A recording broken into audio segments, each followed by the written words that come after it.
Radnički je rutinskom igrom došao do nove pobede u regionalnoj ligi. Nešto više borbe bilo je u prvih 20 minuta. Kragujevčani su prve dve četvrtine rešili u svoju korist sa po 3-1 i na odmor otišli sa 4 gola razlike. I u narednoj gosti su se dobro držali, ali je u poslednjoj usledio njihov potop. Ređali su se golovi Markovića, Petkovića, Vuksanovića kao na filmskoj traci. Serijom 6-0, 2 minuta pre kraja Radnički je stigao do maksimalne prednosti 15-4. Ovu utakmicu smo iskoristili za trening. Kao što kažete, da li malo jače i slabije, mislim da je nebitno.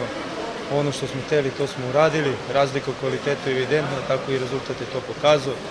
Mi se okrećemo u narednim duelima. Prvo, kao što ste rekli, gostovanju u Atini, a onda i ono što je, da kažem, kruna neke polusezone Final Four kupa u Bečeju. Više smo pokazali da smo mi ti koji se pitaju ako svaku utakmicu uđemo maksimalno skoncentrisano, ispoštujemo sve zadatke koje se dogovorimo. Na pravi način smo se oprostili od kragujevačke publike za ovu godinu. U Budvi je pred novu sezonu napravljena smena generacija. Podmlađeni sastav, dosta kvalitetnijem domaćinu, pružio otpor u granicama svojih mogućnosti. Radnički je kvalitetnija i bolja ekipa u ovom trenutku.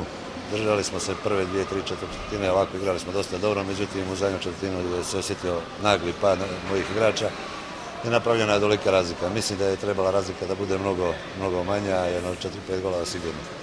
Vaterpoliste Radničkog do kraja godine očekuje meč Lige šampiona sa Olimpijakosom u Pireju 17. decembra i 4 dana kasnije finalni turnir Kupa Srbije u Bečeju.